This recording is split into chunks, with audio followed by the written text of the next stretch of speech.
Chapter 1 Indian economy on the eve of independence, book Sandeep Garg. Introduction में हमें बस इतना बताया गया है कि हम इस बुक में इंडियन इकोनॉमी के बहुत सारी फेजेस को पढ़ेंगे, कैसे उसने प्रोसेस किया, उसके कैसे डेवलपमेंट हुआ। इस चैप्टर में हम इंडियन इकोनॉमी के उस फेज को पढ़ेंगे जो कि ब्रिटिश रूल के अंडर था। तो let's begin the chapter. First point है हमारा origin of British rule. British rule का ओरिजिन कैसे हुआ? ब्रिटिश रूल का ओरिजिन 1757 में हुआ था by battle of Plassey. Battle of Plassey Bengal के नवाब सिराजुद्दौला और ब्रिटिशर्स के बीच में हुआ था, जिसमें ब्रिटिशर्स जीत गए थे और उन्होंने अपना कंट्रोल स्टैब्लिश कर दिया था। Next topic, basic purpose of British rule.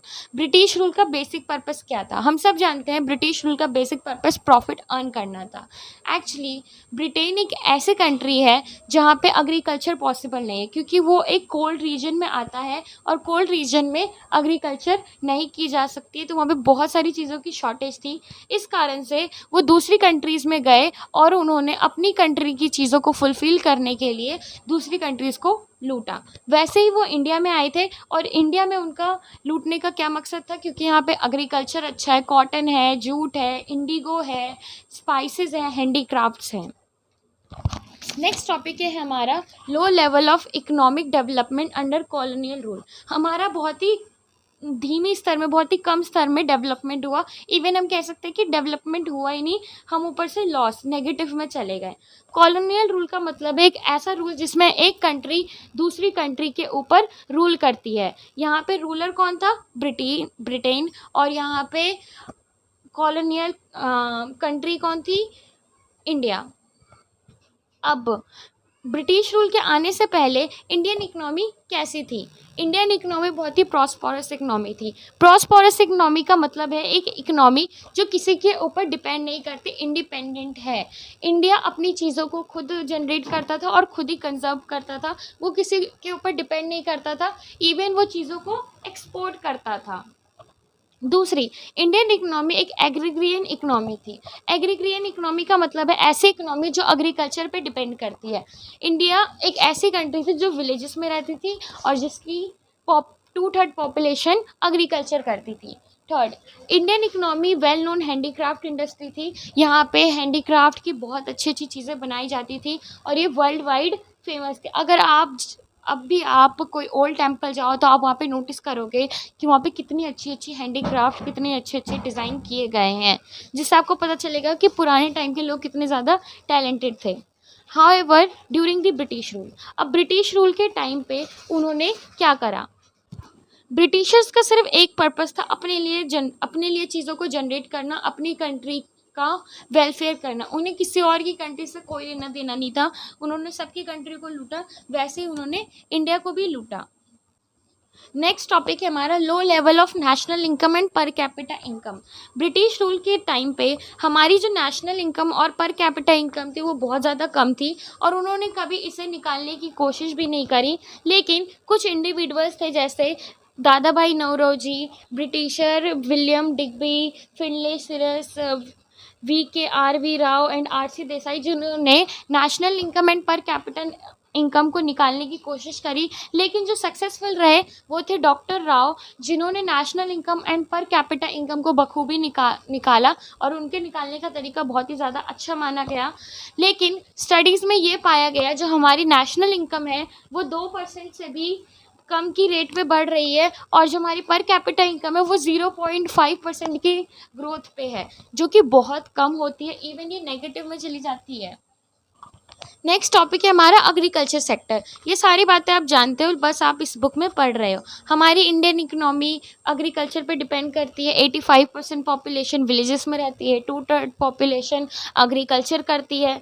इतनी पॉपुलेशन होने के बावजूद जो एग्रीकल्चर पे डिपेंड है, फिर भी ये कंट्री अपने खुद के लिए फूड जनरेट नहीं कर पा रही थी। ब्रिटिश रूल में अकाल पड़ गया था, जबकि 85% पॉपुलेशन एग्रीकल्चर करती है। ऐसा क्यों पड़ा? क्योंकि ये क्या कैश क्रॉप्स जनरेट कर रहे थे, ना कि फूड क्रॉप्स। कैश क्रॉप में जैसे कॉटन और जूट प्रोड्यूस करते थे। यहाँ पे एग्रीकल्चर तो करते थे लेकिन फूड जनरेट नहीं करते थे।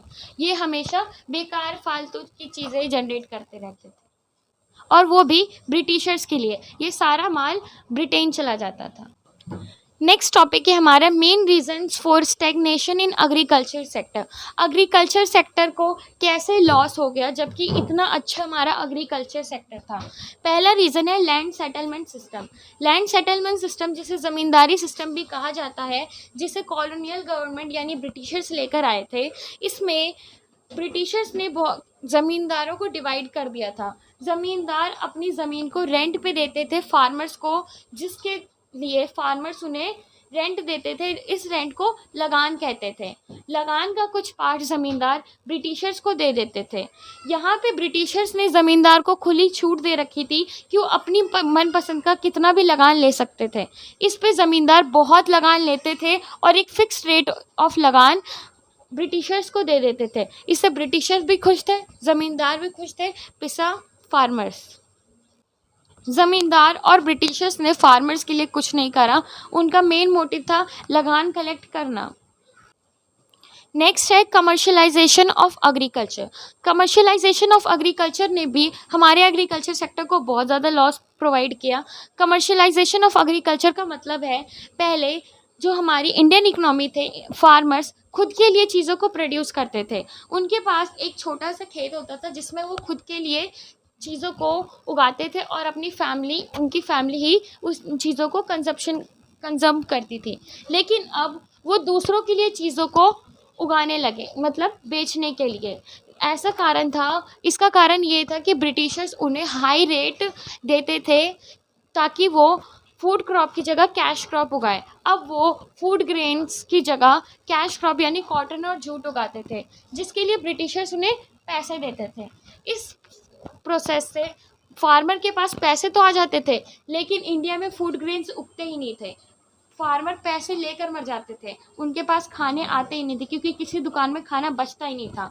और अगर फूड ग्रेन्स किसी दुकान में होता भी था तो वो बहुत बहुत ज़्यादा महंगा मिलता था। आपको पता है, जिन चीज़ों की शॉर्टेज होती है वो चीज़ें उतनी ही ज़्यादा महंगी होती हैं। तीसरा कारण है एग्रीकल्चर सेक्टर में लॉस का, वो है low level of productivity.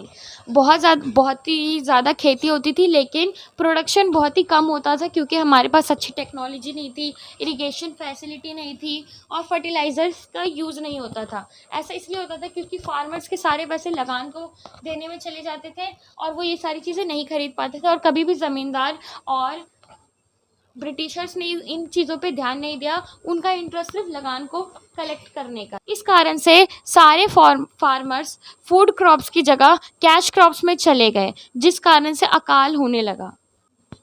Agriculture sector का चौथा लॉस है स्केर्सिटी ऑफ इन्वेस्टमेंट। फार्मर्स के पास इन्वेस्टमेंट नहीं थे, पैसे नहीं थे, चीज़ें नहीं थी जिससे वो अच्छी टेक्नोलॉजी यूज़ कर सके, और कभी भी उन्हें किसी भी तरीके की हेल्प नहीं मिली ज़मींदार और ब्रिटिशर्स से। नेक्स्ट टॉपिक है हमारा इंडस्ट्रियल सेक्टर। इंडिया में भी बहुत सारी इंडस्ट्रीज़ थी, हैंडीक्राफ्ट इंडस्ट्री जो कि वर्ल्ड वाइड फेमस थी, जिसकी अपनी रेपुटेशन थी, जो कि हाई रेट पे बिकता था और पूरे वर्ल्ड के लोग इसे खरीदना पसंद करते थे क्योंकि अच्छे और टिकाऊ थे। इंडिया की हैंडीक्राफ्ट इंडस्ट्री की डिक्लाइन होने का सबसे बड़ा कारण ये था कि ब्रिटेन में स्टीम इंजन का इन्वेंशन हो गया था, जिससे बहुत सारी मशीन्स की खोज हो गई थी। जो मशीन एक बार में 1000 गुड्स बनाती थी, वहीं पे इंडिया में एक आर्टिस्ट एक गुड को बनाने में 10 से 12 दिन ले लेता था, जिस कारण से ब्रिटेन की चीज़ें चीप रेट पे बिकने लगी और इंडिया की चीज़ें बहुत ही ज़्यादा महंगे रेट पे बिकती थी।